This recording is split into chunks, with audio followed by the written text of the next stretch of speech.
Pozdravljeni v hiši Evropske unije v Ljubljani, v Sloveniji. Izjemno smo veseli, da ste prišli sem in z nami tako poslušali ta letni govor o stanju v Uniji, kot tudi, da jaz rečem, kaj pametnega pokomentiramo na to temo. Govor o stanju v Uniji je tradicionalen zdaj že kar nekaj časa. Lani ga ni bilo, ker se je Evropska komisija šele sestavljala, tako da to je prvi v novem mandatu.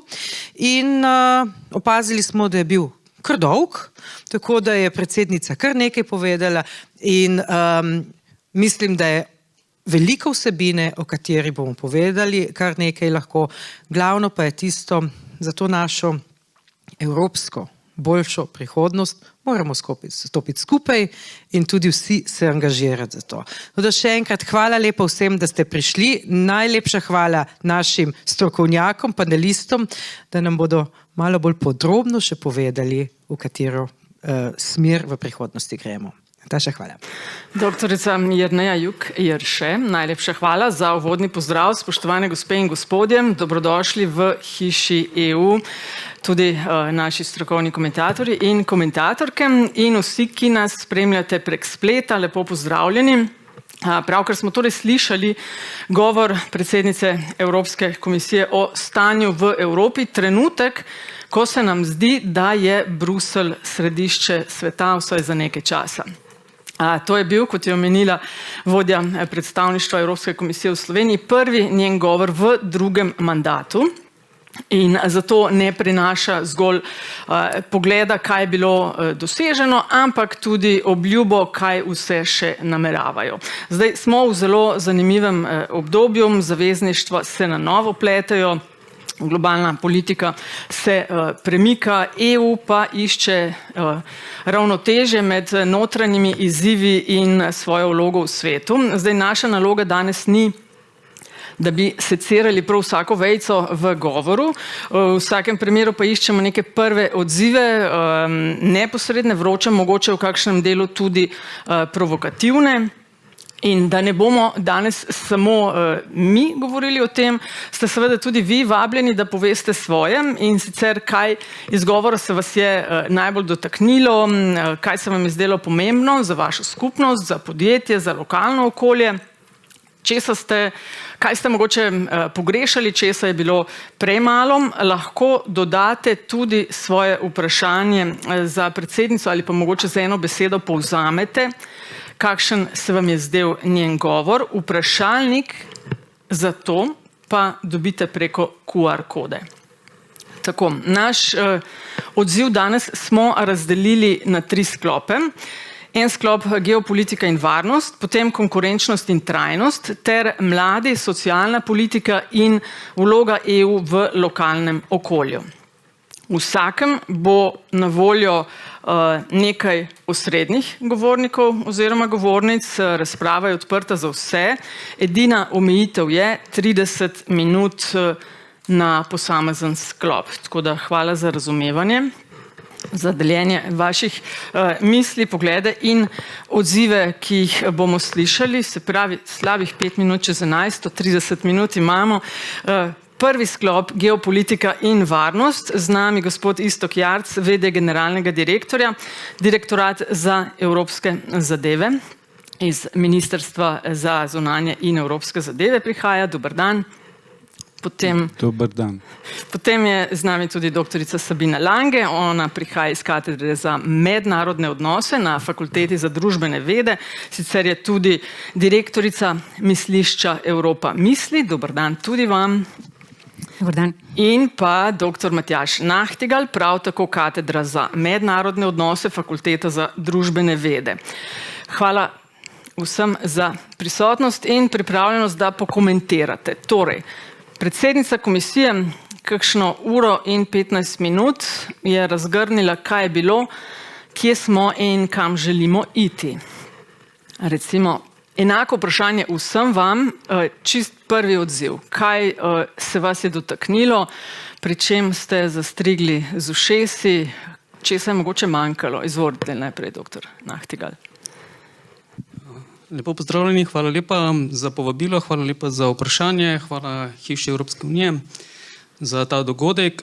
Takole nekako prvi vtisi bi bili, da je tudi iz govora predsednice Evropske komisije izhaja, da je Evropa se nahaja pred res mnogoterimi izzivi, mnogoterimi strateškimi dilemami. Rekel bi, da nekako še naprej išče nek svoj strateški kompas, o katerem je bilo v preteklosti že veliko govora. Kako se znajdeti v situaciji geostrateških, geopolitičnih rivalstev, konfliktov in kako naj Evropska unija zastavi svojo pot v prihodnje. V tem smislu mislim, da je bil govor tudi kar precej bojevit, sicer izpostavljeno na začetku, da Evropa je in ostaja mirovni projekt, hkrati pa mislim, da tudi upravičeno utemeljeno išče poti strateške avtonomije tudi na področju varnosti, govorijo o evropskem obrambnem semestru, tudi za aktivacijo evropske industrije, evropskih tehnološkega potencijala, raziskovalnega potencijala. Tukaj pravilno poudarja, da je znanstveni potencijal Evrope izjemno velik, da je inovativni potencijal zelo velik. Na lestvici indeksa inovacij svetovnega je 5 od 10 držav vodilnih je iz Evropske unije in še 200 iz Evrope, Švica in Velika Britanija, poleg evropskih držav Švedska, Danska, Nemčija in tako naprej, tako da včasih se premalo zavedamo, kako zelo pravzaprav napredne dele in inovativne na posameznih segmentih evropskega gospodarstva premorejo, seveda pa na drugi zaostajajo, kar je tudi upravičeno govorila. Izpostavlja torej predvsem poudarek na strateški avtonomiji glede vprašanja zagotavljanja varnosti, kjer je popolnoma jasno, da Evropa postopoma in zelo intenzivno prevzema vedno večji del bremena iz povojnega dogovora z ZDA. Bolj ko bo ta dogovor, bolj ko bo ta proces potekal nekako vsaj približno sodelovalno, koordinirano, manj bo pretresov in manjše bodo evropska varnostna tveganja. To je izjemno močno podpira in nedvoumno podpira Ukrajino, tudi nekako kot odziv na srečanje na Aljaski, in mislim, da je prvič nekako izpostavlja in se bolj jasno izpostavlja glede humanitarne katastrofe, vojnih zločinov, zločinov proti človeštvu in genocidnih dejanj v Gazi, in prvič napovedala odstop, delni suspens od pridružitvenega sporozuma, kar je nekako doslej ostalo neizrečeno v času delovanja sveta za zunanje zadeve. V mesecu maju, junija vse čas se je odlagalo.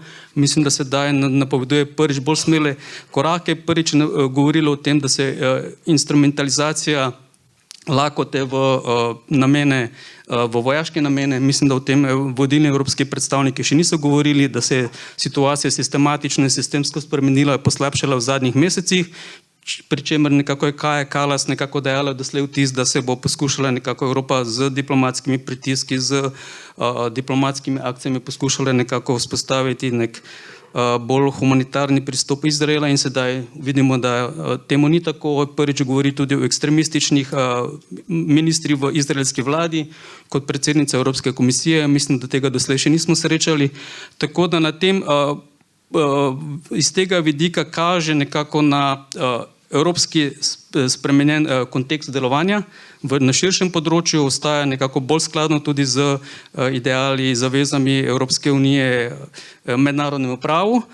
To bi bil nekako takšen nakazani spremembe, bi pa vseeno na koncu pa tale osnovni občutek ostaja, da je celoten govor obrambni, konkurenčni, tudi pozicija Evropske unije, da glede demokracije, svoboščin, da je dokaj defenziven, da je nekako da ni dovolj proaktiven v delovanju v svetu in tudi v notranjem prestrukturiranju evropskega gospodarstva, družb, regij.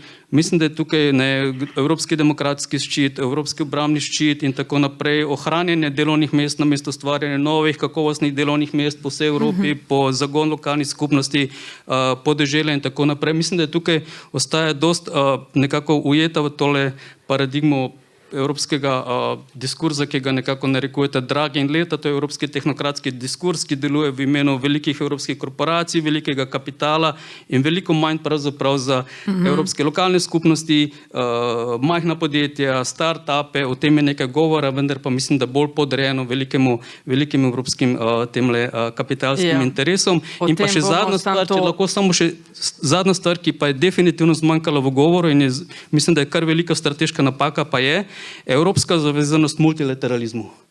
Tukaj pa ni omenjala ne Združenih narodov, ki letos praznuje 80. obletnico in delovanje Združenih narodov in iskanje zavezništev v okviru Združenih narodov je ena ključnih načinov, kako ohraniti mednarodno stabilnost, varnost, prosperiteto za vse. Mislim, da je tukaj ni podprla delovanje Mednarodnega kazenskega sodišča, Meddržavnega sodišča, vseh ključnih multilateralnih institucij, ki zagotavljajo spoštovanje mednarodnega prava, in tukaj je Evropska unija vedno veljala za enega največjih podpornikov in največjih branikov mednarodnega prava, multilateralizma, mednarodnih organizacij in tudi bolj proaktivne vloge namesto defenzivne vloge v svetu. Šele v tem smislu dobijo tudi pomen delovanja, kot so bilateralni trgovinski sporazumi, sodelovanja, boj proti klimatskim spremembam, boj proti svetovni revščini, ne samo revščini v EU. Tukaj Evropska unija počne veliko in lahko počne še več, sočasno z roko v roki s spopadom z revščino v Evropski uniji. Tukaj pa mislim, da je in tudi mednarodna razvojna pomoč, katere pač da je delala, tukaj vidimo koncesije malo na levo, malo na desno, nekaj časa je ploskala levi del Evropskega parlamenta, nekaj časa desni del, ima velike težave z ustvarjanjem stabilne koalicije, ker nova Evropska komisija je veliko bolj fragmentirano koalicijo, zato toliko težje sprejema odločitve. Tako da jaz bi tukaj pričakoval vseeno nekoliko bolj konzistentno proaktivno vlogo in pa poleg enovitosti tudi, kar je ena od velikih vrednot Evropske unije, tudi pluralnost. Evropska unija je projekt, ki je nastal na pluralnih, bogatih tradicij evropske socialne demokracije, evropskega liberalizma, evropske krščanske demokracije, in ta pluralnost, to stalno delovanje vseh različnih akterjev, pravzaprav tisto, ki je motor razvoja Evropske unije danes in bi lahko ostalo tudi prihodnje. Hvala. Ja, hvala lepa tudi vam. Se pravi, mi se v tem prvem sklopu osredotočamo na geopolitiko in varnost, ampak vseeno, doktorica Lange, me veseli, vsi imamo kar zajetne zapiske. Kaj ste vi opazili? Predvsej tega, kar je izpostavil dr. Nachtigal, pa bi nadaljevala tam, kjer je on končal. Jaz sem opazovala predvsem, kako si pridobiva podporo za projekte, ki jih naslavlja oziroma ki jih napoveduje za naslednje leto. Razlaga, kaj je bilo narejenega in pač kam gremo. Začela je s tem, da bo to nek začetek neke nove Evrope, kakor jo je pa opisala, je pa to Evropa, ki jo vedno imamo, Evropa pač vrednot, ki jih cenimo. Je pa zelo, zelo naslavljala pač Evropejce. Ne? Ta multilateralni element, ki je zmanjkal, jasno kaže, da je to iskanje podpore znotraj za to, da bo možno delati to, o čem ona govori. Odtod tudi ta usmeritev malo na levo, malo na desno. Če pogledamo, kdaj je govorila v nemščini, kdaj je govorila v francoščini, to je že en indikator, pa cela zgradba govora, ne? Začne z vrnitev otrok iz Ukrajine. To je ta največji globalni ali pa rečemo mednarodni oziroma začne s tem. Zgodba. S to zgodbo. Nihče ne more biti proti temu, da se otroci vrnejo. Konča pa za solidarnostjo in z gasilci.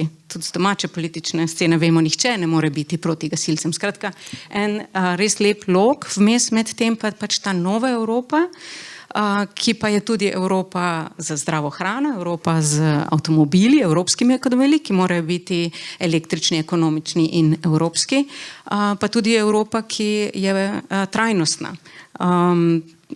Kamera je pokazala na podpredsednico komisije v tej točki, ki je nekako, se mi zdi, bila pač zadovoljna, smo dobili ta en del, je pa to bil šele tretji del, drugi del je šel na konkurenčnost in naslavljal, bom rekla, liberalce. Tako da jaz bi predvsem rekla, da z vidika evropskega nivoja politike je naslavljala pač vse kritike. Končala je tudi z hvala za sklenitev sporazuma s parlamentom, zdaj lahko delamo naprej, tudi izjemna podpora parlamentu. Potem pa še en mičken delček državam članicam, tam, kjer je rekla, da podpira kvalificirano večino. Na nekaterih področjih zunanje politike zelo previdno, potem, ko je že jasno povedala, kam pa zdaj gre, kar se tiče Gaze. In tukaj mislim, da je pa glavni preboj, tu je pa dobila zdaj pač tiste države članice EU, ki so jasno nakazovali in tudi prebivalce, ki jasno nakazujejo in sama je to priznala, da je vse skupaj šlo predaleč in da ni dovolj to, kaj počnemo. Ni sicer omenila besede genocid, razen če smo spregledali, ampak ja, se strenjam, je omenila gospod Iztok Jarc. Kaj slovenskega je bilo v tem govoru? Ste kaj opazili? Doktorica Lange je že omenila to kvalificirano odločanje s kvalificirano večino, kar je nekaj, kar Slovenija zagovarja. Hvala za besedo in najprej hvala komisiji za organizacijo tega dogodka. Mislim, da je zelo pomembno, da se Slovenija zaveda, da smo pač, da je to naš dom, naša hiša, Evropska institucija, Evropska unija. In seveda imamo mi tu kot članica besedo.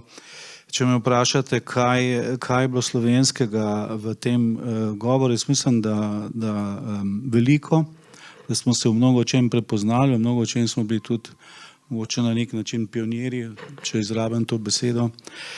In se strinjam tudi s predhodnikoma, da mogoče na nekatere zadeve je predsednica dala manj pozornosti, ampak če mogoče začnem z tem, na čem ni bilo govora, multilateralizem, mogoče UN, Združeni narodi in te zadeve. Seveda se vsi zavedamo, da na tem področju vseh pristojnosti nismo prenesli na skupnostno raven. Tu je tudi obrambno področje eno takšnih, tu je vloga članic zelo bistvena še vedno. Tako da seveda ima tu komisija, ona je le predsednica komisije, omejene možnosti, je pa nakazala na koncu svojega govora z omembo kvalificirane večine s potrebo potem, da se več uporablja v skupni zunanji varnostni politiki, da se zaveda te težave. Nakazala je tudi, dala je všečno pripombo tudi, da je treba pač, da ceni vlogo Evropskega parlamenta, in je rekla, da je sama za to, da ima Evropski parlament tudi zakonodajno pobudo. Vemo, da je trenutno nima, po obstoječih tritih.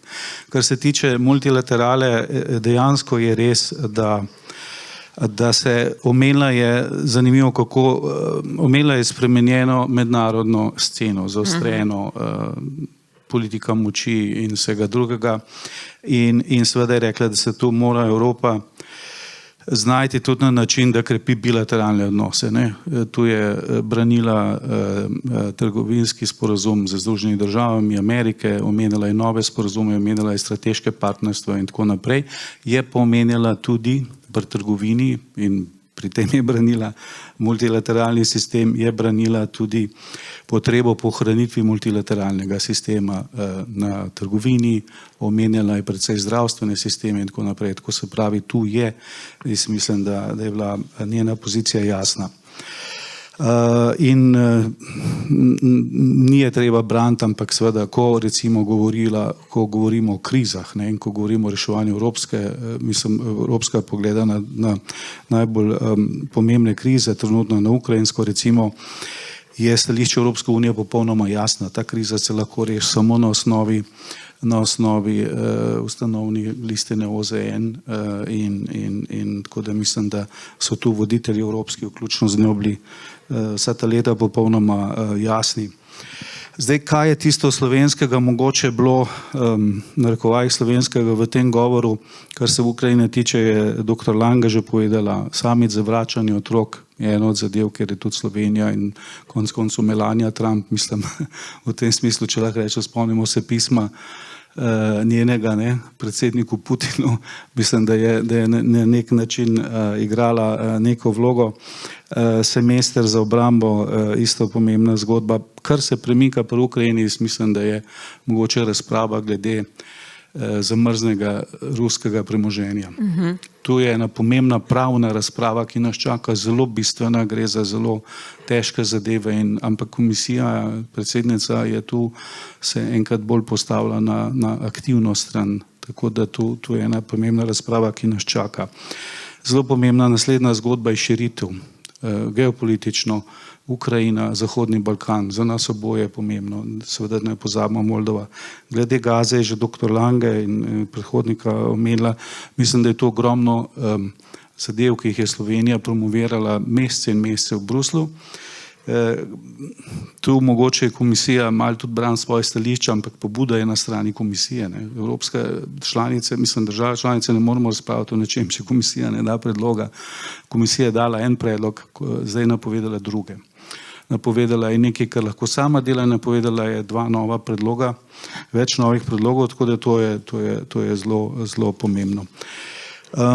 Menil sem že sporazume, ki jih je omenjala, ampak kar mislim, da je ključno, in to je tudi dr. Langa že povedala in predhodnik dr. Nahtigal, strateška avtonomija. To je ogromno procesov, ki mislim, da je bo drug panel načel omenjala.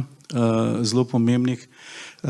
In mislim, da je nekaj tu zadev, ki jih je tudi Slovenija vse skozi imela, recimo pri energetiki in zmanjšanju odvisnosti, zelo jasna omemba nuklearne energije. Mislim, da strani Evropske komisije do zdaj nisem slišal vse tako dosti jasne podpore temu, ko govori o obnovljivih virih energije.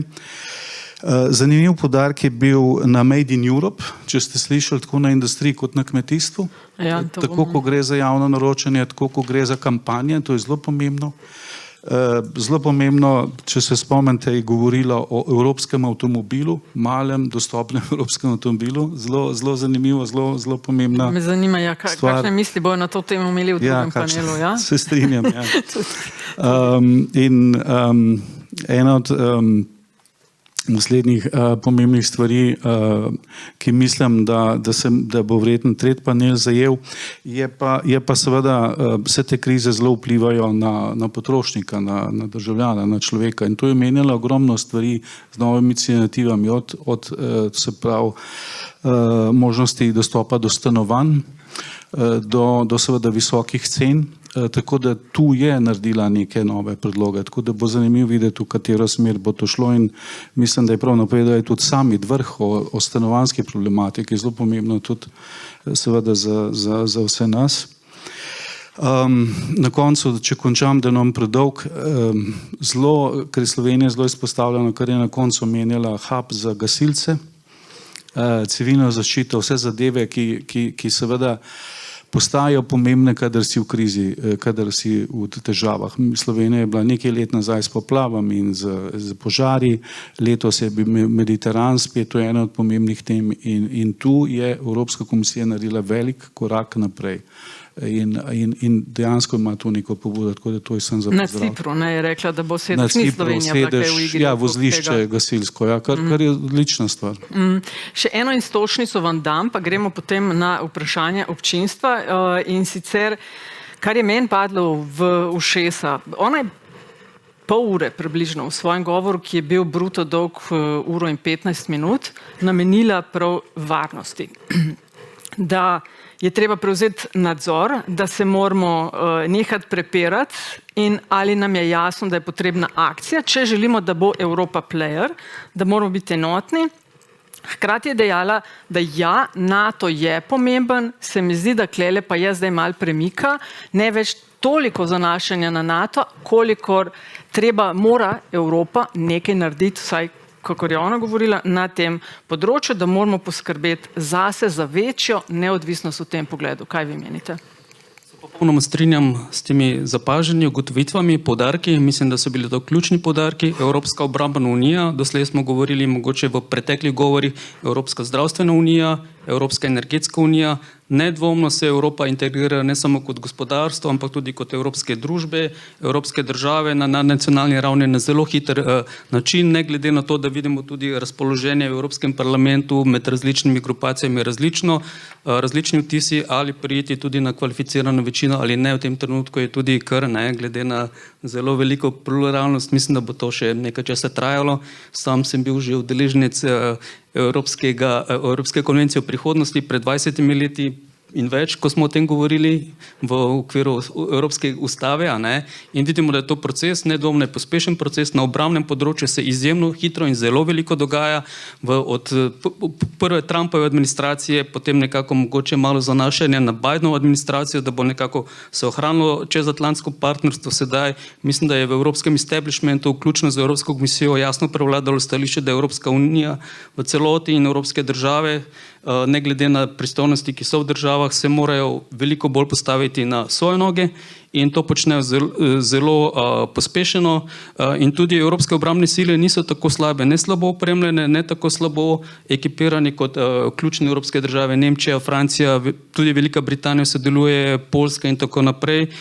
O tem govorijo recimo ameriški obrambni in strokovnjaki za mednarodne odnose, Barry Pozengu, pravzaprav navaja tam, da je v tem trenutku pripravljeni v Evropski uniji približno 100 bataljonov, od katerih jih vsaj 20 do 30 v tem trenutku sposobni se premeščati po Evropi in da tudi evropske zmogljivosti, sicer mobilnosti so nekoliko še prepočasne, je potrebno vlaganje v infrastrukturo, to ne gre samo za letalske zračne sile v Evropi, pravi, da so izjemno dobro usposobljene in da imajo tudi, so zelo dobro opremljene. Skratka, je veliko teh elementov, ki jih mogoče sami v Evropi premalo poznamo, pa morda je tudi predsednica Evropske komisije celo zamudila priložnost, da bi lahko veliko bolj osvetlila pravzaprav, da obseg vlaganj, obseg kakovosti in tudi usposobljenosti evropskih vojska se zelo hitro povečuje, izboljšuje in v tem smislu postaja gotovo relevanten faktor, ki ga nihče ne more podcenjevati.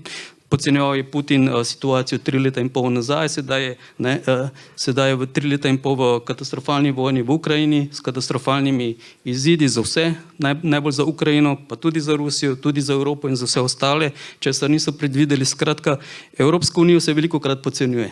Enkrat strani Putina, drugi strani Trumpa, tudi ta trgovinski sporazum je pač začasna zgodba, mislim, da bo tukaj dinamika še zelo velika, včasih jo podcenjujejo tudi ši, tako da to, kar je omenila v tem obrambnem delu, mislim, da je zelo pomembno, ne samo, da se pripravlja 19. paket sankcij, ampak mislim, da je njena ocena pravilna, da je Putinova vojna ekonomija bo ostala še dolgo časa delujoča in temu se bo potrebno prilagoditi tudi v širšem delu Evrope, najti nekaj ravnotežja, nove odgovore, nove načine delovanja. Glede sankcij pa mogoče še tole, da je po eni strani omenila tudi sankcije proti Izraelu v okviru pridružitvenega sporazuma, hkrati pa, da bo ostalo sodelovanje z izraelsko civilno družbo.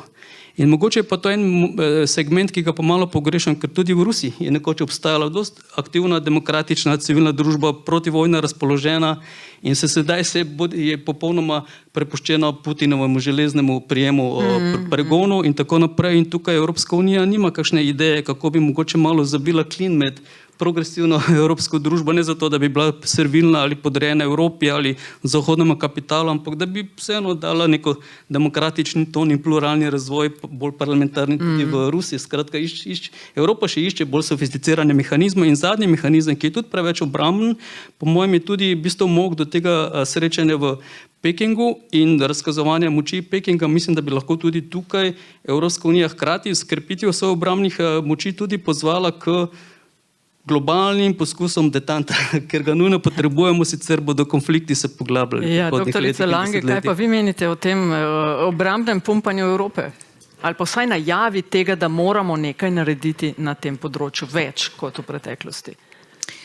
Jaz bi rekla, da ob delitvi pristojnosti med državami, članicami in Evropsko komisijo je naloga komisije in s tem predsednice komisije kot vodje tukaj mobilizacija podpore za ukrepe, ki so potrebni.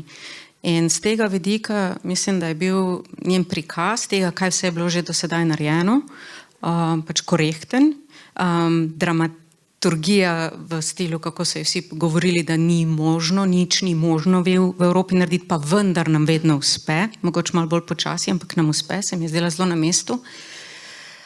Zdelo se mi je tudi spoštljivo do držav članic in to potrebuje, ker potrebuje njihovo podporo. Predvsem pa ona mora pokazati vsem 27, da jim lahko dobi podporo, da so v isti situaciji. In zadnji Eurobarometer je tukaj kar pomaga, ker pokaže na to, kako se je ta zahodni del Evrope pridružil razumevanju potrebe po avtonomiji v Evropi. Če je malo zaostajal, zato ker se je še vedno zanašal na transatlantsko podporo v primerjavi z, bom rekla, varnostnim občutkom na vzhodu Evrope, je sedaj ta zahod se kar pridružil. To se recimo kaže tudi na spremembi v odnosu do podpore širitvi, ki je v zahodnji Evropi zelo zrasla, zdaj govorimo recimo portugalski ali pa Španija je že tradicionalno visoka. Pa tudi recimo Francija, Nemčija malo, Avstrija so recimo blazno zvišale podporo po tem, kar je predsednica imenovala celo ponovno združenje Evrope. Mi smo malo pozabili na ta moment združenja Evrope po hladni vojni, zdaj imamo pa ponovno združenje Evrope. Ampak če grem nazaj na obrambo, meni se je predvsem zdelo to postavljanje pogojev za podporo, da je to možno, na kateri ravni že pač in ali bo to neke stvari znotraj EU, mnogo od njih pa pač tudi izven EU, ampak EU je tista, ki daje podporo. Sem 3 elemente, da ne bo zaradi dolžine tudi. Danes, kot ste videli, je seveda ena ključnih novic v Evropi je to kršenje zračnega prostora Poljske. In Poljska bo tudi, kot vem, zahtevala konzultacijo v okviru NATO in tako naprej. In mislim, da je tudi predsednica imela to pod solidarnost in parlament je ostal z njo. In dejansko vojna je v Evropi in ne daleč, mislim, Poljska je, vse vemo, kje je.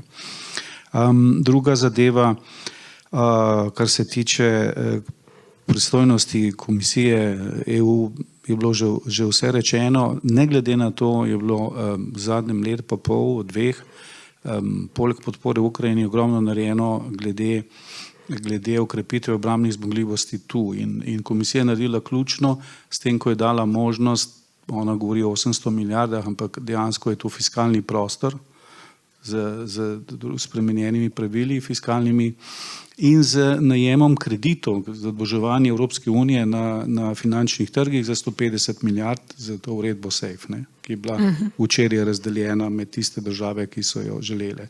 S tem je bil ogromen korak naprej. Naslednji korak naprej, narejen na osnovi dokumentov, ki so pa tudi že pripravljeni, je pa v bistvu poleg identifikacije, kaj nam manjka, tudi skupno naročanje skupne obrambne zmogljivosti, vlaganje v industrijo in vse drugo, kar gre s tem. In na tem je pa zdaj.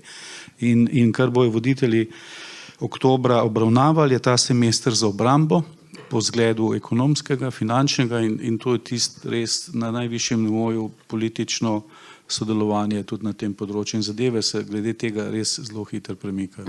Jaz se vam na tem mestu zahvaljujem za vaše komentarje in tudi, da razumete, da smo v malo časovni zanki in tak drive-thru gremo, tako da gremo zdaj na vprašanja. 5 minut imamo, ima kdo vprašanje za naše goste?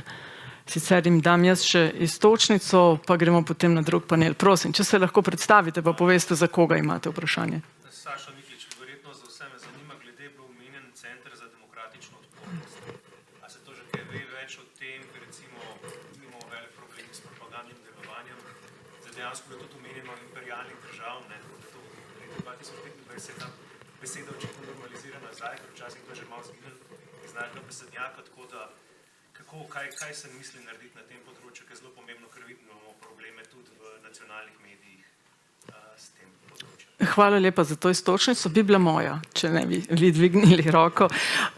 Ja, Center za zaščito demokracije tudi moment znotraj govora, ko se je zdelo, da so kar navijači šli na noge vsaj na eni strani. Recimo, da zdaj začnem pa pri vas, gospod Jarc. Ne poznam dobro te pobude. Predsednica je omenjala precej seveda potrebo po zaščiti neodvisnih medijev in potem koherentnega političnega prostora. O tem je več iniciativ bilo. Bila je zelo konkretna, ko gre za zaščito medijev, ne. Tudi borbo proti zlonamernim in drugim informacijam. Kakšne pristojnosti bo imel ta center, pa iskreno rečeno ne vem, ne poznam, se opravičujem. Doktorica Lange, se ve kaj več o tem, ali je to bilo tisto presenečenje za vse? Jaz bi rekla predvsem, da je skladno z strateško agendo in z političnimi smernicami komisije, da pač ta skrb za slovensko, tudi evropsko demokracijo. In to je pač ukrep znotraj tega, ki odgovarja, jaz mislim, na res vse glasnejše pripombe na to, v koliko državah imamo dejansko problem tudi v demokratičnem procesu, enostavno ob volitvah, kadar gre za pač dezinformacije in vpliv na to. Tako da mislim, da to je en konkreten odgovor na težave pač kampanje v državah članicah, ki pa dovoljuje, da ne omenja tega, ki je konkretno in kdo konkretno. Enako se mi pa zdi protiutež od zunaj, od znotraj, tudi ta, mislim, da nek monitoring za svobodo medijev, kar mislim, da je poželo še manj navdušenja na tisti isti strani. Ampak se mi je zdelo, da je nastopila tudi, moja zaključna beseda, zelo, ne avtoritarno, ampak avtoritativno v tem, skoraj mogoče malo presenetljivo, kar sem jaz brala tudi v eni točki kot močno voditeljstvo, ki je potrebno ob tem, da se ji očita, da pa mogoče ni dovolj močna v odnosu do Trumpa.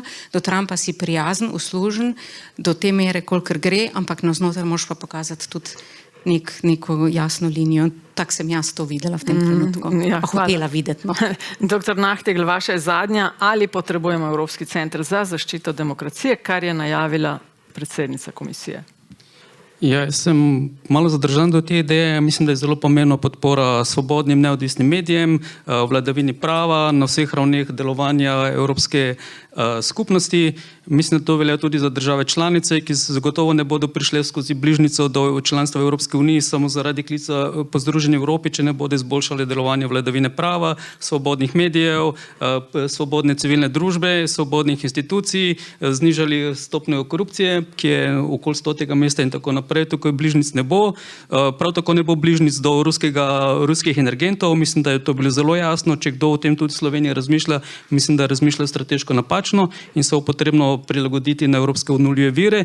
Kar se pa tiče evropske demokracije, bomo pa največ naredili sami z branjem kakovostnih medijev, vsakodnevnih, z obiskom knjižnic, čitalnic. Mislim, da ljudje premalo beremo, razmišljamo, analiziramo, je premajhen svoboden diskurs in ko bodo ljudje, tudi študenti in tako naprej, lahko rečem, da premalo berejo knjige, premalo obiskujejo knjižnice, premalo spremljamo, bomo največ sami naredili za demokracijo, veliko bolj kot pa Center za zaščito demokracije. Dr. Nahtegl, doktorica Lange in gospod Iztok Jarc, najlepša hvala za sodelovanje. Vem, ampak imamo 30 minut, smo rekli na vsak panel.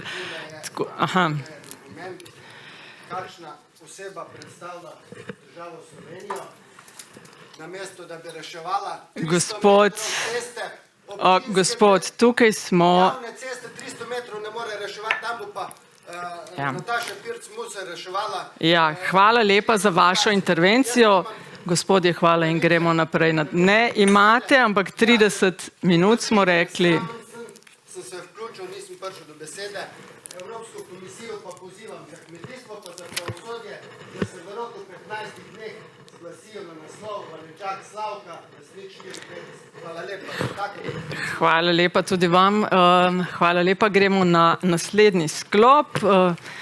Z vsakim bi lahko ure dolgo govorila in tudi vem, da je veliko vprašanj, ampak gremo na drugi sklop, ki je konkurenčnost in trajnost. Prosim, če se mi pridružijo gospod Bojan Ivanc, glavni ekonomist na Gospodarski zbornici Slovenije, gospa Ana Struna Bregar, izvršna direktorica CER Partnerstvo za trajnostno gospodarstvo in pa doktorica Petra Ferk, ustanoviteljica Inštituta za javno-zasebno partnerstvo, tudi predavateljica na Novi univerzi, Evropski pravni fakulteti. Pozdrav tudi vam. Se pravi, zdaj imamo pa 30 minut za debato o tem, kaj je bilo povedanega na, recimo, da bo rdeča nit, konkurenčnost, trajnost. Kaj ste opazili? Kaj je pa vam padlo v tem pogledu v ušesa in oči? Izvolite. Hvala lepa za besedo. Sem sicer moški, ampak očitno zato, ker sem zdaj v manjšini, imam prednost. Tako da hvala lepa. Dobro, gremo resna zadeva. Dokument je res dolg, govor je res dolg. V njem sem našel vse tisto, kar sem hotel slišati. In mislim, da je skoraj vsak od nas našel tisto, kar je hotel slišati. Tako da dejansko je zelo širok seznam ciljev. Tudi veliko sem razmišljal, ko sem se pripravljal za ta nastop, ko sem ta govor gledal, kajti nisem imel že možnosti ga dobiti naprej, to ni bilo mogoče. Ja, vedno skrivajo do zadnje sekunde. Ja. Zakaj? Ampak razumem, no, določen mere element presenečenja je tukaj, je pa res za takšno okroglo mizo, je to pač neko handicapa. Jaz sem si izpisal par stvari, žal imam pred sabo tudi računalnik, ampak ne bom bral.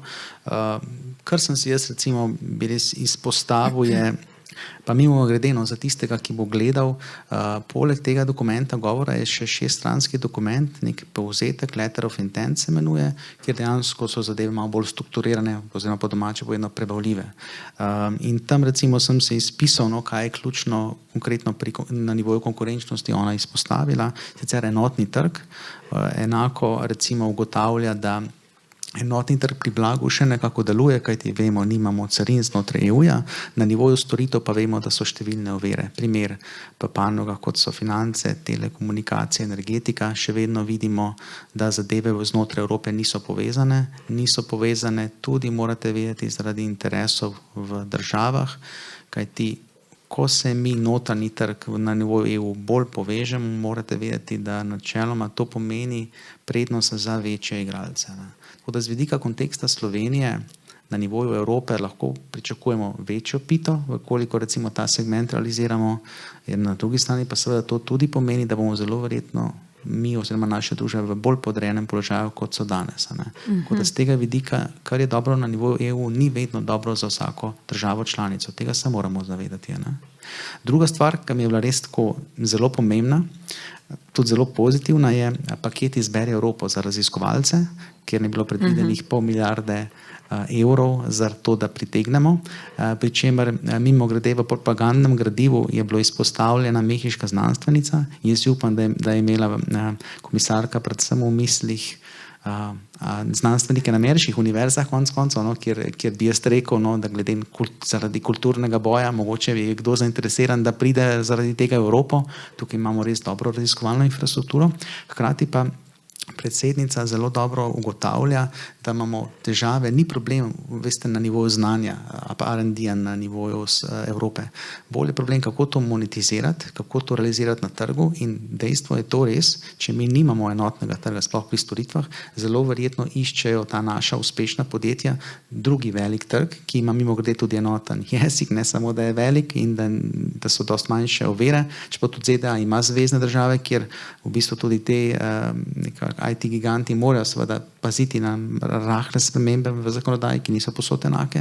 Tako da tukaj imamo ta handicap, da tiste družbe, ki so res zelo močno inovativne, potrebujejo enotni trg in tam žal v bistvu, kljub temu, da mi realiziramo številne ideje, jih največkrat komercializirajo Američani in to zelo uspešno in seveda potem te rešitve dobimo mi na našem trgu in se izkažejo mimo grede pa primanjkljajo v storitvah. Tako da če gre malo naprej, pri trgovinski menjavi pravi, ker mislim, da je dobro, je napisala, da podpira v bistvu reformo svetovne trgovinske organizacije oziroma dogovore ločene še z Mehiko in pa Mercosurjem.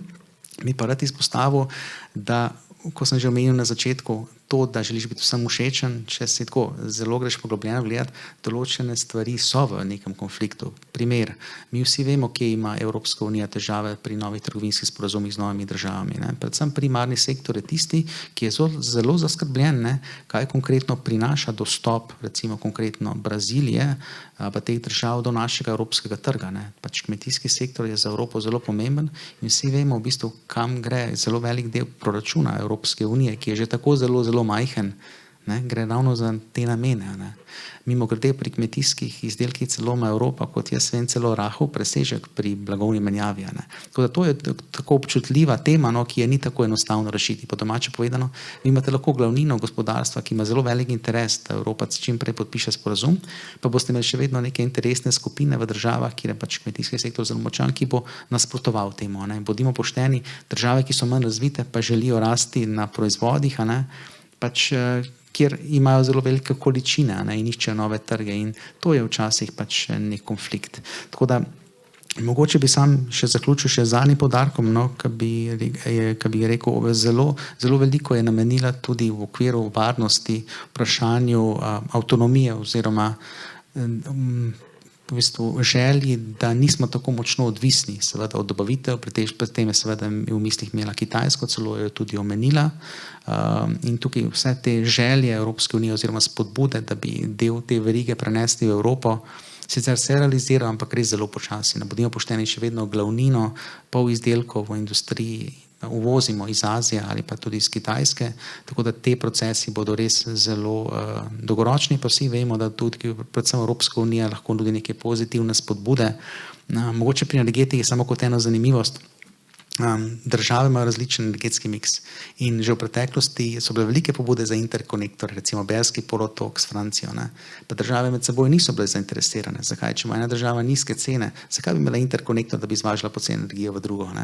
Če pa bo recimo tukaj Evropska unija naredila neki inštrument, kjer bo ta ekonomika drugačna, pa bo mogoče dogovor takšen, da bo ta interkonektor res potem zgrajen. Tako da te zadeve se mi zdijo dobre, mogoče glede omnibusa, teh 6 paketov so pa zadeve malo pretirane. Tukaj omenja prihranka 8 milijard evrov na nivoju manjšega birokratskega poročanja.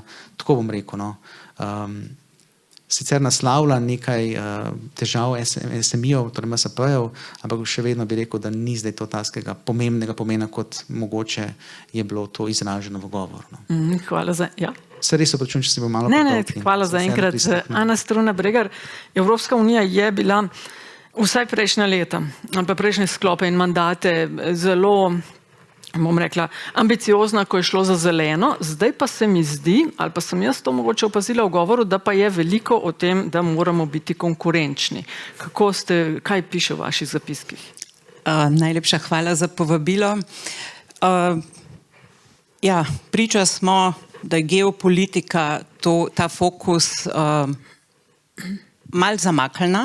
Mene vseeno veseli, da se je von der Leyenova dotaknila tudi teme trajnosti, torej neke dolgoročne krize, ki smo jih priča, teh geopolitičnih bomo na 3 mesece vidimo, da se lahko zgodi nova, tako da moramo biti pripravljeni, ampak na to dolgoročno krizo, ki je povezana s podnebnimi spremembami, v lanskem letu dosegla največje stroške tudi za gospodarstvo in celotno družbo, so tukaj posledice, ki jih ne moramo zanemariti in tudi skozi podnebno se lahko dotaknemo varnosti. Prilagajanja, torej ne govorimo več samo o blaženju podnebnih sprememb, ki povzročajo to, moramo v bistvu se tudi ozavestiti o prilagajanju podnebnim spremembam, ker bomo to mogli prej narediti. Ampak kot je gospod Ivanc rekel, slišali smo skoraj vse, kar smo želeli slišati, bolj pomembno se mi zdi, da pridemo od besed k dejanju. Tako na ravni EU-ja napisanih imamo največ dokumentov, ki jih podjetja, družba, uradniki, civilna družba sploh ne uspemo slediti, prebrati. Mogoče si zdaj pomagamo z umetno inteligenco, da nam naredi vsaj vizualno kratke povzetke. In torej... Omenjala je, da je treba delati na zmanjšanju birokracije na nek način. To je kar... Tako. Tu vidimo en pomemben fokus, da je treba doseči zmanjšanje birokracije oziroma narediti pametno regulativo, ki nas bo ščitila, varovala in usmerjala v pravo smer. In predvsem se nam zdi pomembno vizija, kam res želi Evropska unija iti, ker so tu potem jasne usmeritve za gospodarstvo. Kam vlagati, kaj v industriji delati, predvsem pa potem nagrajevati. Tukaj je omenila, da se bo nagrajevalo tisti, ki bodo šli v smer odpornosti, trajnosti, da podjetja, ki verjamajo, da je gospodarstvo more postati bolj vzdržno do okolja in ljudi, da se taka podjetja nagrajuje. Vsaj določeno obdobje, da so tukaj drugačne spodbude, da ta podjetja, mi vemo za slovenska podjetja iz težke industrije, da lahko dosežejo zmanjšanje emisij do leta 2040, vendar ne vejo, kakšne cilje bo Evropa naredila do 2040. Bo sprejela 90% zmanjšanje, kaj do 2050 in kaj pomenijo cena ogljika, ali potem v Turčiji je tako blizu, da v bistvu naša podjetja v Evropi niso konkurenčna. Ne? Ok, gremo še doktorica Ferk, pa super istočnico ste dali potem za naslednji krok. Kakšen je pa vaš komentar? Ja, zdaj jaz bi strnila nekako, kar je bilo povedano v tri področja. Nekako seveda začelo se je z obrambno pa strateško ranljivostjo Evropske unije. No, in mimo tega ne moramo. Zavedati se moramo, čeprav pač področje obrambe, kot vemo, ni bilo preneseno. Ampak, če pogledamo v zgodovino, jaz rada vedno pogledam zgodovino, države so nastale zaradi obrambe. In tukaj ne samo, da se moramo zavedati in biti hvaležni, da je Slovenija v Evropski uniji, ampak v prvi vrsti se moramo zavedati, kako velika prednost je, da sploh imamo Evropsko unijo. Si ne znam predstavljati, kako bi se danes posamezne države v Evropi, ne samo Slovenija, ki smo mičkeni, ampak tudi ostale odzivale na globalno realnost, če ne bi bili povezani. Tako imamo vsej možnost. Drugače bi bila to realnost čisto drugačna in pač verjetno dogajanje ne bi bilo več samo tam, kjer je, ampak bi imeli bistveno bolj zaostrene razmere. In to področje obrambe je na nek način povezano tudi s področjem konkurenčnosti, kajti sporočilo je bilo zelo jasno, konkurenčni moramo postati tudi na področju vojaških tehnologij, konkurenčni moramo postati tudi na področju obrambe, se ne moramo zanašati več samo na druge in tu se mi zdi nekako na mestu ta drugi poudarek, globalni kontekst. Tukaj se sedaj pozna, da smo v preteklih desetletjih razmišljali le strateško kratkoročno in srednjeročno, ne pa dolgoročno. Zavedati se moramo, da globalni igralci tukaj imajo to prednost, da tradicionalno razmišljajo dolgoročno. Ne. Za njih 10-letni, 20-letni okvir pač ni nič, ne. Razmišljajo v roku 50 let, kaj bo čez 50 let, 100 let. Ne. In tukaj moramo preseči ta manko. Recimo osebno sem pogrešam napor, ne, da bi se v enaki meri, enako količino nekega truda in financ, kakor je bilo vloženega v dolgotrajno oskrbo, bilo vloženega recimo v mlade. Ne. Se pravi, v osnovnih šolah se ukvarjamo več s problematičnimi otroci kot s tistimi, ki bodo steber družbe v prihodnosti in tukaj se dejansko začne. Ne. Tukaj se moramo zavedati, da ima Evropa postavljene zelo visoke standarde. Ne? To ste povedali, ne? Trajnost. Ne? In za te visoke standarde plačujemo visoko ceno. Ne? Medtem ko globalni igralci na svetu izkoriščajo te mehanizme, ne, za katere mi otroke na pravnih pa ekonomskih fakultetah učimo, da so negativni, ne, se pravi ne, državna pomoč, tarife, podnebne spremembe, ne, se pravi, ne, to vse pač mi moramo se zavedati, da v tradicionalni ekonomiji je državna pomoč veljala za nekaj pozitivnega. Mi pa otroke ali pa študente učimo, da je to nekaj negativnega, ker smo v Evropski uniji. Učimo jih, da so tarife negativne. Se pravi, globalni igralci pač pa to uporabljajo dejansko zdaj nasproti nam. Tako da tukaj se pač moramo zavedati, da je potrebno najti ta balans med temi cilji, ki si jih postavljamo, visokimi cilji in obenem, da pač ostanemo konkurenčni. No. Zdaj, kar mi je bilo pa všeč, je pa ta pač konkurenčnost, kjer se poudarja, da je konkurenčnost več kot samo BDP, se pravi, vključuje tudi vse te vidike in stanovanjske politike, raziskav, neodvisnosti in tako naprej. V tej smeri tudi se iščejo te poenostavitve. Tukaj bi mogoče pogledala vseeno, jaz vedno gledam, kaj pa na nacionalni ravni lahko naredimo.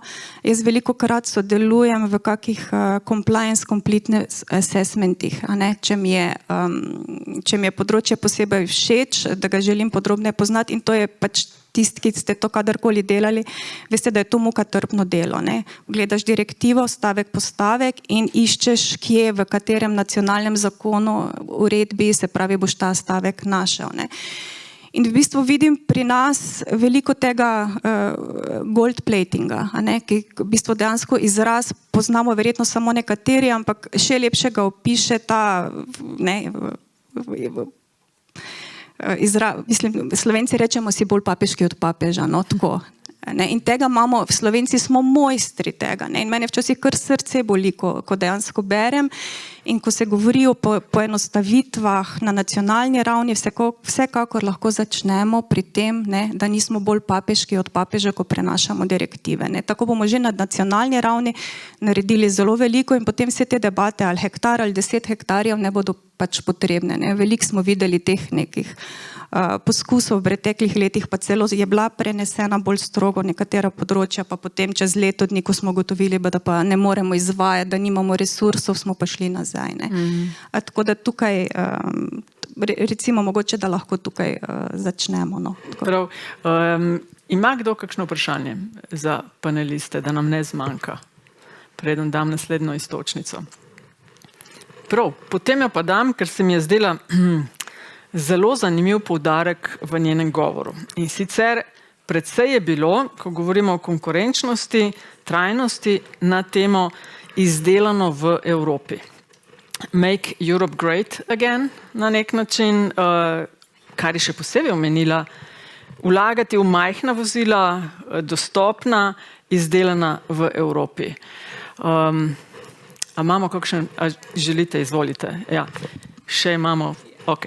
Mogoče, da jaz začnem. No, tako, ker nekaj me je tukaj zbodlo. No, tako. Zdaj, da boste vedeli, moje pač to res strokovno področje, kjer delujem, so javna naročila, javno-zasebna partnerstva, skratka vse povezano z javnimi razpisi. Ne. In me je zbodlo mogoče to, da je predsednica dejala, da se bo predlagalo novo merilo izdelano v EU. Ne? Zdaj, vemo, da obstaja razlika med merili in med pogoji. Če nekaj predlagamo kot novo merilo, to pomeni, koliko smo pripravljeni plačati več. Se pravi, mi kupujemo kozarec in koliko pik bomo namenili temu, da je kozarec izdelan v EU. Se pravi, bomo dali temu merilo dodatnih 5%, 10%, 50% in toliko procentov bomo posledično več plačali za ta kozarec, ker je izdelan v EU. Zdaj lahko, ne, bi bil to tudi pogoj. Se zavedam, da je to mal bi bil prestrog pogoj, ampak v preteklih letih je pa vseeno kar nekaj eforta bilo narejenega se strani Evropske komisije v to, da se je spodbujal pogoj, da so sklenjeni bilateralni dogovori. Ne? In če daš ti v javno naročilo, na primer, pogoj, da mora biti s tisto državo, če želijo ponudniki konkurirati, da morajo pač imeti naši ponudniki enake možnosti tam. Tako da mogoče vsej veliko tega, kar je bilo danes povedanega, smo že slišali. No? Tako da jaz sem mogoče pogrešala sočasno s tem, ko je bilo to povedano, ne? Dejansko da bi se poudarilo tudi glede na to, da so na drugih področjih ti bilateralni dogovori bili nekako omenjeni, no, multilateralno sodelovanje nekoliko manj, da bi mogoče v istem dahu bilo še to povedano. Ne? Tako, ker dejansko s tem merilom je bilo povedano to, kar sem rekla, ne? Za visoke standarde plačujemo visoko ceno. Ne? In, a veste, kako se pa kupuje, ne? V praksi še vedno večinoma po merilu najnižje cene. Gre za brand. Ne? Američani bojo na prvem mestu rekli we are Americans. Ne? Potem Kitajci bojo tudi poudarili, da so Kitajci v Evropi, ne vem, na nekem 6. mestu bomo mogoče rekli, da smo Evropejci. Ne? Torej, da bi to naredili, rabimo v bistvu spremembo miselnosti in sistemske spremembe. In da na koncu ne bo dražje, na koncu bo moglo biti ceneje. In v bistvu omenila je, odvisni smo od energije. Mi rabimo res sistemske spremembe. Energija je povezana čisto z vsakim sektorjem. Gre za, omenila je, kritične surovine. Ne? Mi si ne moramo sam brand nalimati, mi moramo to doseči. In verjamemo v to, da lahko dosežemo in na koncu smo ljudje. Ne? Ljudje, naše veščine, znanje, imamo eno najstarejših populacij, ki ima miselnost, ki je bila zgrajena, smo bili izobraženi v 60., 70., 80. letih, mi vodimo in v bistvu imamo nove generacije za nami, ki imajo drugačno miselnost. Mogoče bo njim uspelo doseči te sistemske spremembe in navedla je tudi veščine. Dejansko mi rabimo spremembo izobraževalnega sistema in breme, ki je bilo na podjetja v zadnjih 2 letih za poročanje, je dvignilo zavedanje v podjetjih, da obstajajo različni vidiki, ki vplivajo na poslovanje in z geopolitiko decembra oziroma februarja, ki se je zgodila pol z omnibusom, da poročanja ne bo več, so si določena podjetja odahnila, ampak z vsemi, ki smo govorili, so rekli, ne, mi smo veseli, da smo šli intenzivno skozi nek proces, da smo zbrali podatke, jih uredili in da se na osnovi podatkov začenjamo odločati. Umetno inteligenco uporabljajo, da to ne bo več breme v naslednjih letih. In v bistvu podatki ne bojo več, ko podatek postane informacija, kaj z njim lahko narediš. In ko bomo medsektorsko bolj sodelovali, energija, mobilnost, stavbe. Vprašanje je bilo še mala električna vozila. Evropa bi mogla najprej na skupni infrastrukturi poskrbeti, novem energetskem sistemu, ki bo vzdržen za vse spremembe, javni infrastrukturi, prometu. Seveda bomo imeli na koncu vozila tudi, ampak ne moramo zdaj samo reševati, ne bom rekla, kjerga gospodarstva v Evropi, ki je povezan tudi s socialnimi izzivi, družine so tukaj povezane. To je odziv na Kitajsko trenutno, ne? Gospod Ivanc, če bi recimo ta govor imela pred člani in članicami Gospodarske zbornice Slovenije in bi rekla, Made in Europe hočemo od zdaj naprej, majhne avte bomo delali v Sloveniji oziroma v Evropi, bodo cenejši. Kakšen bi bil odziv? Jaz mislim, da bi se malo nasmejali. Mislite, da je to sam zaradi lepega povedala? Lejte, avtomobilska industrija že vrsto let deluje na konsolidaciji na enotnih platformah, torej zniževanju stroškov. V veliki meri je tudi to ključen razlog težave jeklarske industrije, namreč zelo veliko jekla, da ostaja ta industrija konkurenčna s tisto maržo, ki jo imajo tudi na vozilih zelo nizko. Seveda so mogli uvoziti jeklo iz drugih držav. Tako da CBAM mora funkcionirati na področju jekla in aluminija, če ne bo res problema, ne? Če ne vidimo, koliko imamo težave pri jeklarjih. Ona je sicer napovedala tudi v govoru, da pri jeklarski industriji so določeni zaščitni mehanizmi iztekajo, pa da ne bi jih podaljšali, tako sem razumel, ampak spet ključna zgodba je, a bo to dejansko v praksi tudi izvedljivo, to vedno pozabljamo. Namreč tudi na drugi strani morate vedeti, da so podjetja, sploh globalne multinacionalke, izjemno inovativni in so vedno en korak pred politiko ali pa celo dva. To vedno ne pozabimo. Tako da mi s to strategijo, ko gremo, verjemite mi, da so na Kitajskem ZDA te zadeve zdaj že vnaprej pogledali, v katero smer gre. Celo verjetno se mogoče kdo hudomišljeno nasmehne, pa si misli, se mogoče so te veliki evropski avtomobilisti tako v krizi, da se bodo vsi mogli združiti, da bodo samo eno platformo delali ali kaj, ker to bi dodatno poenostavili, znižali stroške, ne? Ampak vsi vemo, jaz mislim, da je tukaj malo ta populistična izjava v smislu, hej, mi bomo vseeno poskušali nekje na nivoju EU narediti, ampak vidimo vsaj do zdaj effort na področju baterij, področje Northvolt, vemo, da ni bilo uspešno, vidimo, da tudi z dobrimi nameni vedno ne uspeš. Tako da tukaj sem res malo skeptik, kaj konkretno bi lahko to prineslo. Tako da tukaj moramo res vedeti, da Kitajska je v tehnološki prednosti pred ZDA in Evropo izjemno in mi bi celo del teh tehnologije, ki jo imamo, želeli prenesti na svoj trg. Problem je samo to, da filozofija delovanja kapitalizma na Kitajskem je drugačna, kot je v ZDA in Evropi. Ne? Pa tudi v Evropi je drugačna, kot v ZDA. V ZDA boš ti maksimiziral svojo proizvodnjo, da boš maksimiziral denarni tok iz poslovanja, končen dobiček, po domače povedano. Na Kitajskem pa večkrat želijo maksimizirati dodano vrednost. To pa ni isto kot maksimizacija dobička. Ne? In tukaj imamo mi res glavni problem, ker imamo res en velik trg, ki že v osnovi, industrija se veste temelji, večja kot je podjetje, večja kot proizvede, manjši se fiksni strošek razbije na posamezno proizvod. Tako da mi imamo tukaj enega velikega igralca, ki hkrati v bistvu za svojimi zelo uspešnimi politikami, a so uspešni ali ne, težko rečem, proizvaja zelo visoke kapacitete, ki so presežne in jih lahko pač ponudi po zelo nizkih cenah. In tukaj imamo mi samo edino opcijo, so pač carinske tarife, ki naj bi spodbudile, da pa oni pač prenesejo te svoje sestavljalnice v Evropo, hkrati seveda bi se pa želeli, da spremenijo svojo filozofijo pri nabavnih verigah. Ne vem, če veste, niso Kitajci edini, ampak Azijci v osnovi temeljijo na temu, da prinesejo zelo radi svojo verigo vrednost. To pomeni, da naši dobavitelji, v kontekstu Slovenije govorim, ki imamo 2/3 avtomobilske industrije, so dobavitelji, bi verjetno zelo težje prišli.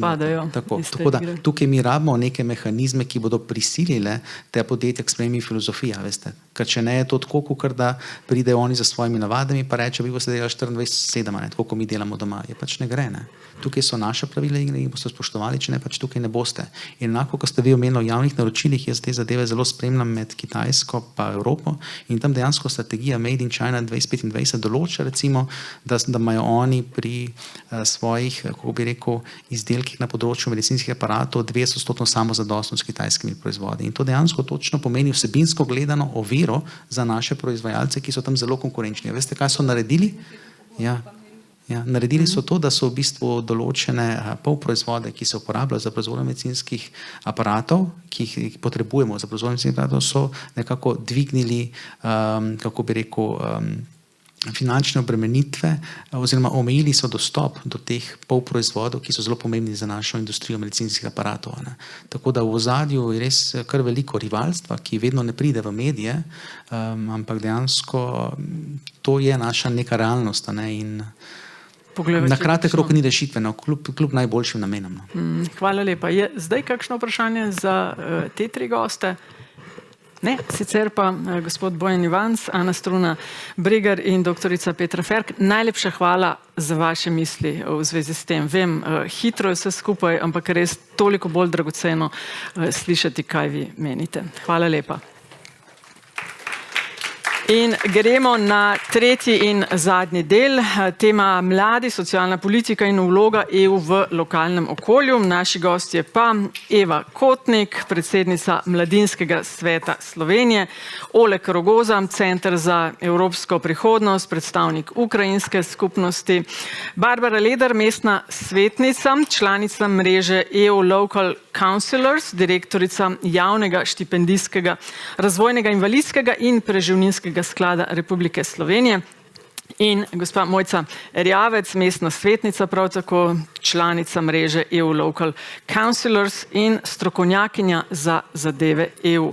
Še preden grem, vas povprašam, kaj ste pa vi slišali v tem govoru, ki ga je imela predsednica. Bom prebrala en komentar iz Maribora, 3. gimnazije Maribor in Europe Direct Podravje, ki nas spremljajo preko spleta.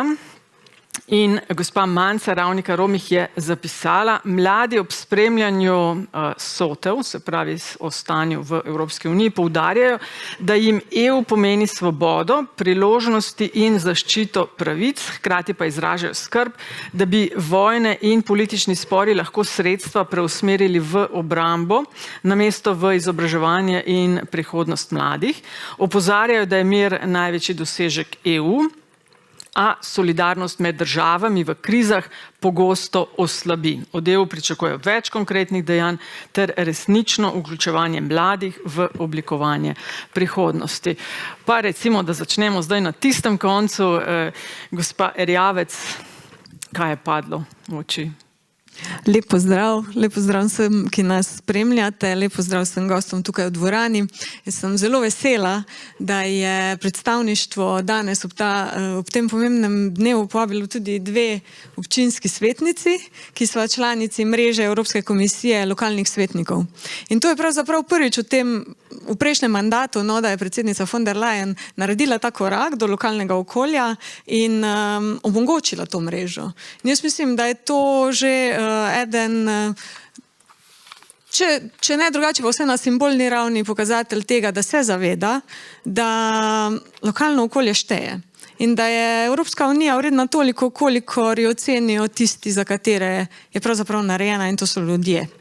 Zdaj, ko pomislimo na Bruselj in tam vidimo vse tiste lepe logotipe in 12 zvezdic in modro, rumeno in belo, takrat se nam vse skupaj lahko zdi mogoče korporativno in nekaj komentarjev danes je šlo tudi v tej smeri in razumem mlade, da se jim to mogoče včasih zdi.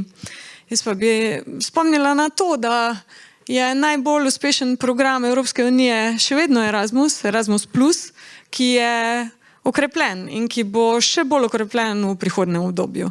Pa ne govorim, da je to edina stvar, ki jo mladi imajo od Evropske unije, ker veliko smo slišali danes o konkurenčnosti, o delovnih mestih in to je ravno tam, kjer je Evropa najmočnejša, ker smo trg, enotni, imamo svoje šibkosti, ampak tudi, ko pogledamo zadnji barometer in v Sloveniji rezultate, je največji delež Slovencev zadovoljen, da smo v Evropski uniji. Koristi članstva vidi ravno zaradi gospodarske rasti, zaposlovanja in pa prednosti, ki jih prinaša državljanstvo Slovenije za to, da smo v evropski povezavi. Torej, tudi mladi imajo neprimerno večje, boljše perspektive, kot pa mi, ki smo odraščali v 80-ih. Čisto odkrito. Sama sem že sodelovala v Erasmusu, ko sem bila kot študentka v Nemčiji, vendar smo bili takrat samo pridružena članica znotraj pridruževanja in je bilo še povezano z birokratskimi ovirami, z birokratskimi koraki, vendar nam je uspelo na podlagi bilateralnih sporazumov, zdaj pa je to samodejno in ne samo za študente, tudi za vajence, tudi za brezposelne, za podjetnike, malo da ne za upokojence. Pa ne zato, da grejo in se ne vrnejo, ampak zato, da svoje spretnosti nadgrajujejo, pridobivajo nova znanja, se učijo nekih modelov, pridejo nazaj in to razširjajo. Tako da, ja, imamo še pomanjkljivosti, vendar pa mislim, da ko pogledamo veliko sliko, EU za mlade omogoča stvari, ki niso bile vedno samoumevne. In to je gotovo največja prednost. Glede miru, vemo, da Evropska unija temelji ravno na tem, gotovo bomo več o tem še. Najbolj pomembno pa je, da se zavedamo, da so evropske prednosti tiste, ki so konkretne, takrat, ko jih občutimo na lokalni ravni.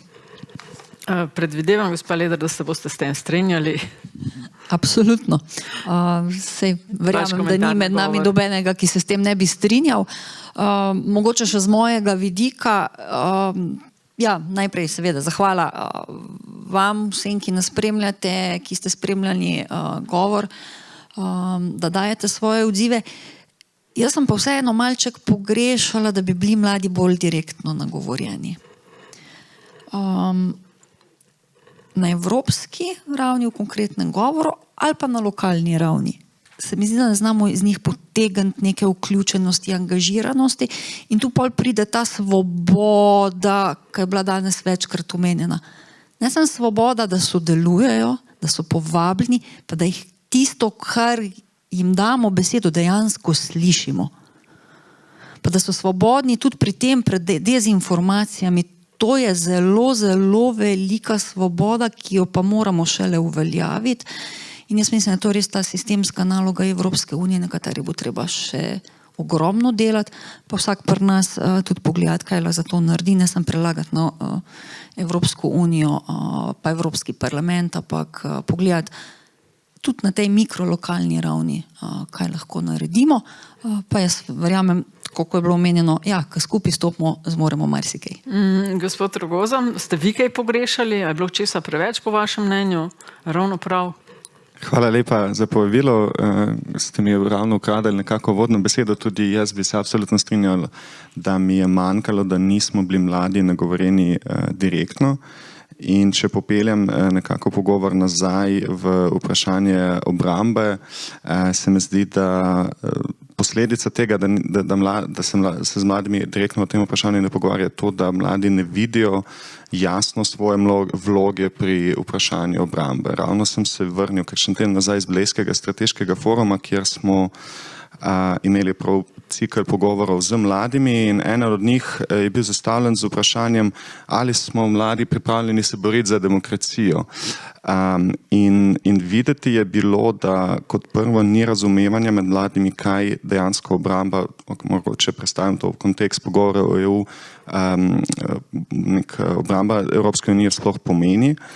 Mislim, da smo že žrtev določenih dezinformacij, kjer se bojimo takoj, ko se začnemo pogovarjati o obrambni industriji, da bomo pač zdaj, ne vem, če ne danes, jutro vsi poslani na frontu, kar je spet pač nek diskurs, ki ga treba, mislim, kako je treba jasno razčistiti.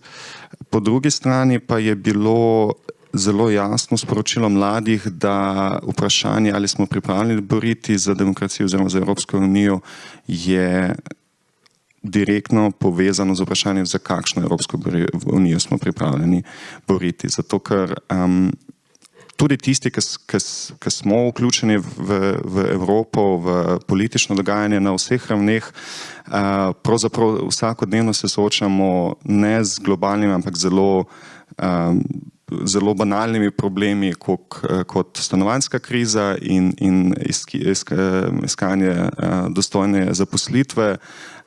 In pravzaprav, če ta vprašanja nekako potisnemo v kot in zahtevamo od mladih, da se več vključijo v reševanje globalnih izzivov, ne naslovimo pa ta vprašanja, ki mi mladi pač prenesemo na mizo, Potem se bojim, da morda ta neka morebitna borba oziroma obramba Evropske unije se lahko konča, preden smo sploh napadeni, zato ker verjamem, da, in tu smo tudi slišali konkretne ukrepe, več, kar po mojem mnenju je absolutno nujno, več vlaganja v obrambno industrijo, vendar se bojim, da morda bo zmanjkalo ne pri tehniki ali pa orožje, ampak pri pripravljenosti ljudi v ta sistem se vključiti.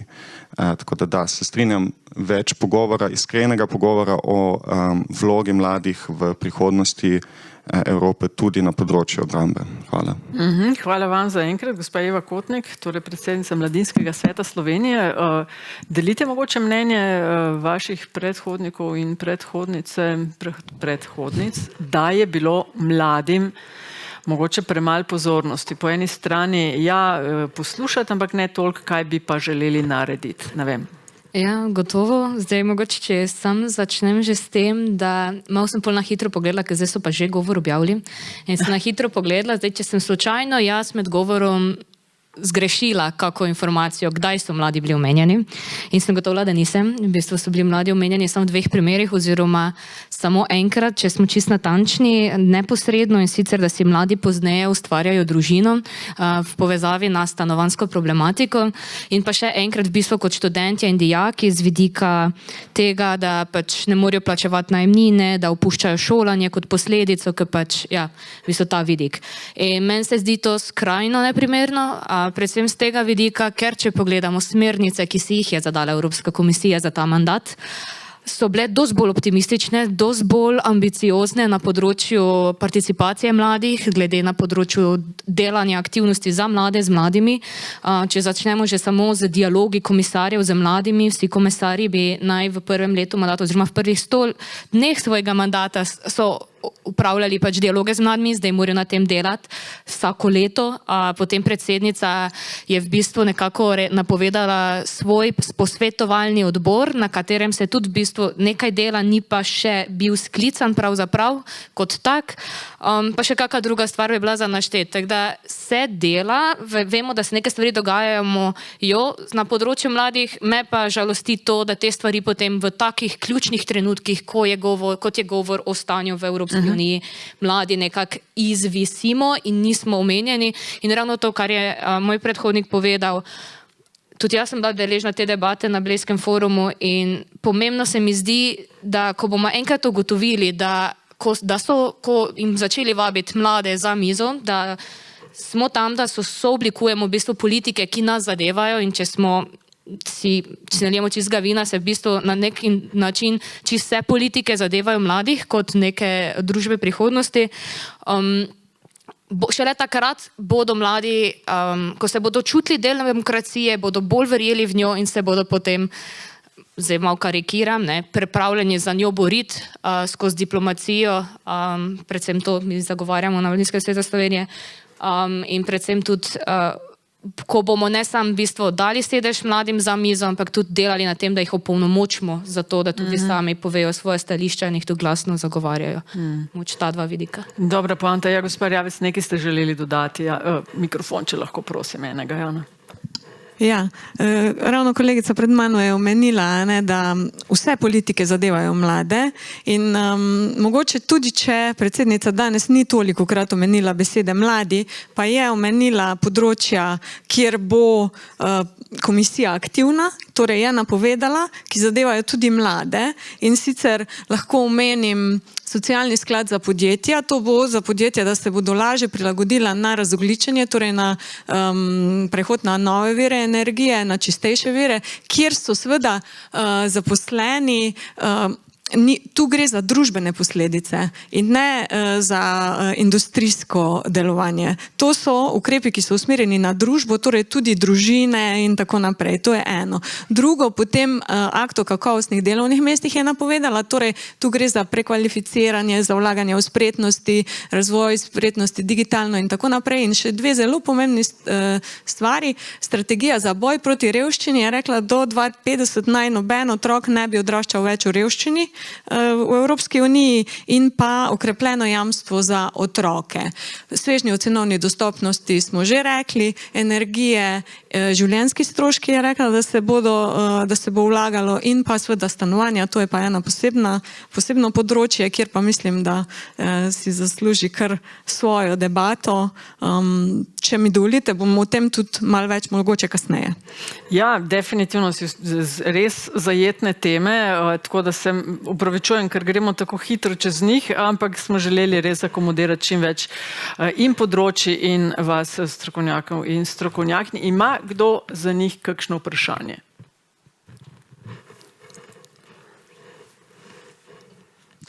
Ja, pozdravljeni, Aljaž Penkovitinc je moje ime. Za vse 4 goste kaj je tista politika, tisti ukrep, ki bi ga vi izbrali ali pa za katerega bi bili pripravljeni v okviru tega govora o stanju Evropske unije žrtvovati vse ostalo? Kaj je tisto, brez česar tega govora za vas ne bi moglo biti? Hvala. No, kar par sekund. Če pa že kdo ima odgovor, pa izvolite. Jaz bom v bistvu začela, pa zdaj ne vem, a je to trick answer, to trick question. Z vidika tega, da se mi zdi, da je bil Erasmus premalo omenjen, oziroma sploh ni bil omenjen. Jaz bi tu začela, zagotovo. Napovedana so bila dvig sredstev, namenjen programom Erasmus plus Evropska solidarnostna nota, so tudi zagotovljeni. Bi pa sam tu pozvala na eno ful pomembno stvar in sicer ni sam vse eno, da se zagotovijo sredstva, ampak tudi kako se izvajajo ti programi, kakšne so smernice, kakšen je pol realen dostop mladinskih organizacij in drugih organizacij, ki delajo z mladimi, ki delajo za mlade, da imajo dostop do teh sredstev. In tu še bomo mogli biti previdni, na tem še bomo mogli delati tudi na evropski ravni in tudi Mladinski svet Slovenije se vključuje v te razprave na evropski ravni in upamo, da bomo dosegli to, da bodo potem ta sredstva, ki so namenjena mladim, ta izjemno pomembna sredstva, ena najboljših stvari v zgodovini Evropske unije, če mene vprašate, je Erasmus plus.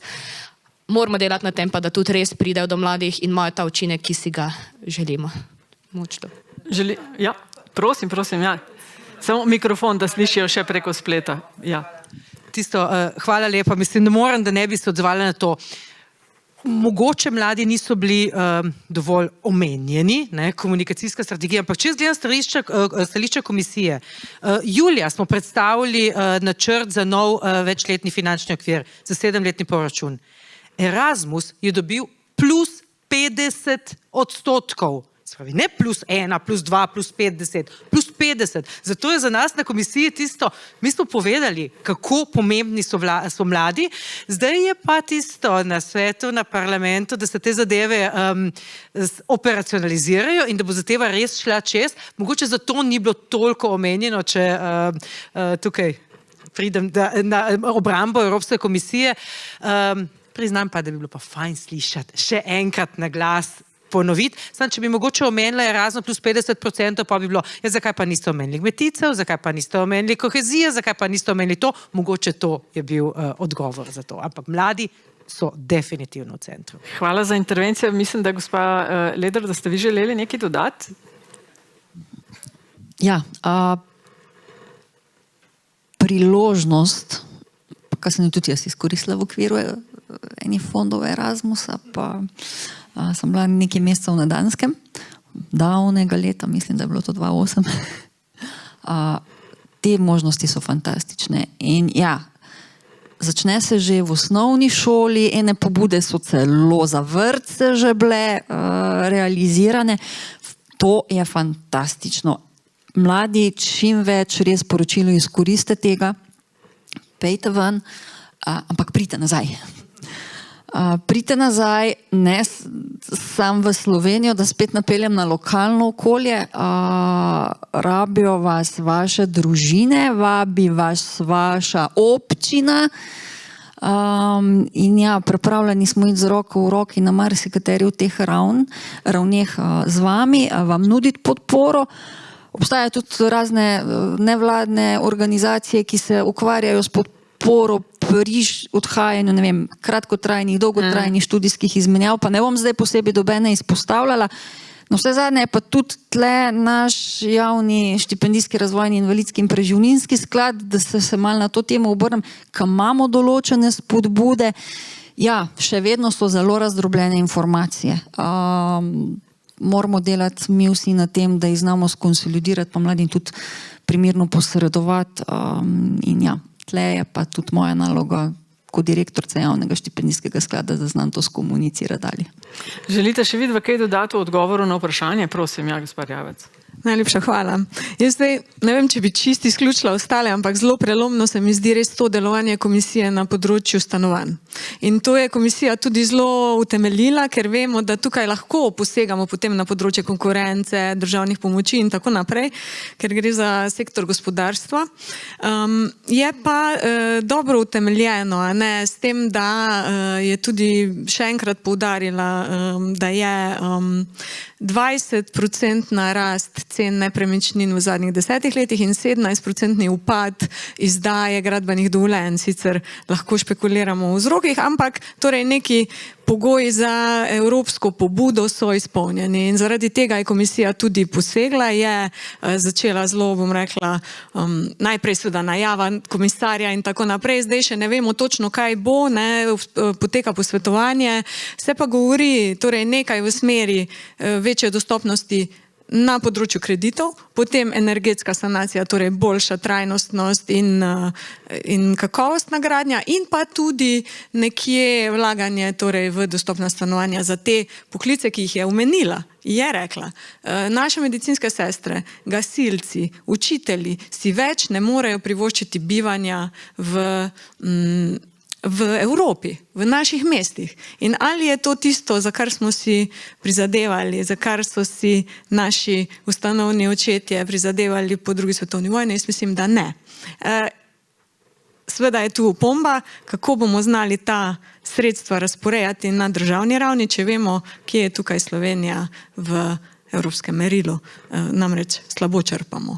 In tukaj, če vemo, da bo Slovenija kmalu postala med tistimi državami, ki ne bodo več prejemale zaradi svoje nerazvitosti ali manjše razvitosti, potem se lahko upravičeno vprašamo, ali imamo tisto znanje, spretnosti in mogoče tudi ambicioznost, da bomo to dobro izkoristili. Ker tu pa je konkurenca med državami in tukaj ne gre, ni več gospoda Ivanca, ki je rekel, večje države imajo prednost na ravni Evropske unije. Tudi male se morajo znajti, pomislimo na Luksemburg in ostale, da izkoristijo vse te možnosti. Ja, to stanovanje je bilo kar izpostavljeno, ta zagata s cenami, napovedala je celo prvi vrh EU o stanovanjih. Ja, super. Malo se bom navezala nazaj na Mojco, pa na tisti gold plating.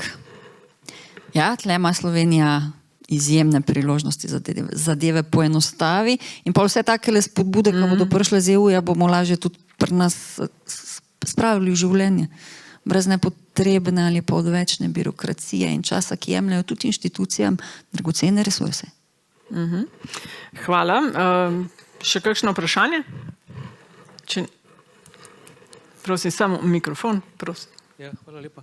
Mogoče dve kratki vprašanji, ali v okviru Mladinskega sveta in drugih forumov mladih razmišljate tudi o vprašanju problematiki mladih, kariernih perspektiv in pojava prekarijata, kako nasloviti, kako bi bolj učinkovito na vseh ravneh lahko naslovili karierne priložnosti in odmik od prekarijata. In drugo vprašanje, v govoru predsednice Evropske komisije je bil omenjen tudi projekt Evropske komisije 500 milijonski sklad za privabitev raziskovalcev, znanstvenikov iz ZDA, ali bi morda razmišljali tudi o kakšnem podobnem skladu za aktivacijo mladih raziskovalcev in raziskovalk po vsej Evropi, da bi lahko tudi se bolj celovito vključili v znanstveno raziskovalno delo Evropske unije za na znanju temelječo družbo na vseh področjih izobraževanja in tudi malo zmehčali univerzitetne hierarhičnosti, ki so zelo značilne za Evropske univerze na ta način? Vprašanje za gospod Kotnik. Bi dodali še nekaj na to? Ja, toliko še imamo, ja. A se je v tej luči tudi razmišljalo, mogoče še najbolj vprašanje za gospod Barbaro Leder, na nacionalni ali pa na ravni EU, da bi se mehanizem štipendij kot tak bolj izkoristil. Namreč naše konkurenčne države, celine, pošiljajo ciljno mlade, da delajo zlasti postdoktorske študije, doktorate na področju novih tehnologij in tako naprej. In jaz vidim, da to je mehanizem, ki ga v Evropi ne izkoriščamo. Se pravi, ne samo Erasmus, kjer je cilj, da narediš izpite, ampak da se vrneš nazaj z doktoratom, prineseš znanje nazaj. V luči tega, ne, da se domači raziskovalci, domača znanost spodbuja, da se mlade usmeri, kaj naj raziskujejo. Ja, hvala lepa. Gospa Kotnik, prvo vprašanje gospoda je bilo za vas. Pustim jaz malo dotaknila prekarnega dela, pa štipendijski del prepustim, če lahko se tako zmedimo. Jaz bi moče rekla, da kar Mladinski svet Slovenije trenutno dela, ali pa tudi v bistvu Evropski mladinski forum kot krovno združenje mladinskih organizacij na pač evropskem kontinentu, zagotovo se dela v smeri prekarnih zaposlitev, recimo zelo močne so bile iniciative tudi vezane na evropsko raven, predvsem v preteklem mandatu, in sicer na temo neplačanih pripravništev, torej zelo velika prizadevanja na tem področju, ker vse države še vedno žal tega nimajo urejenega, mogoče to je bila ena večjih iniciativ, ki se je dogajala v preteklih letih, preteklih obdobjih. Druga stvar, ki se dogaja, je to, da obstaja oziroma ta evropska direktiva o prekarnosti. Evropska unija je podala smernice za to področje, kaj pa Slovenija trenutno še nima strategije za odpravo prekarnosti, in to je tudi ena od stvari, na katero tudi mi vse skozi opozarjamo na Mladinskem svetu Slovenije, ker ne samo to, da te strategije nimamo, tudi lažno je bilo omenjeno, da smo bili kot Mladinski svet Slovenije vključeni v ta proces, tako da mogoče take stvari, torej odprava prekarnosti, strategija na nacionalni ravni, in želimo si biti vključeni v te razprave. Ne nazadnje imamo tudi na Mladinskem svetu Slovenije mnenjski dokument pripravljen, kjer predlagamo cel sklop ukrepov z področja zaposlovanja mladih, pa se zagotovo kaj pametnega tam najde, tudi kjer se bi lahko povezali z kolegi na evropski ravni, in tudi to tudi aktivno počnemo. Se ravno kar dogovarjamo za študijski obisk Evropskega mladinskega foruma v Sloveniji. Zanima jih pa predvsem tudi naše delo na področju te jamstvene sheme oziroma sheme jamstva za mlade z področja zaposlovanja, tako da mogoče toliko enih par informacij, kaj delamo. Hvala, predsednica komisije je torej rekla, izberi Evropo za študij, štipendije. Moje osebno mnenje? Konsolidacija. Zdaj, če smo desetletja nazaj imeli zelo dober razvit mehanizem kadrovskega štipendiranja, pa to je še bilo vedno v časih, ko je bilo dovolj delovnih mest, pa dovolj kadra. Pa smo prišli v obdobje, ko je kadra premalo, tudi zaradi demografije, predvsem zaradi demografije, plus nekaj nam uhaja izven EU-ja.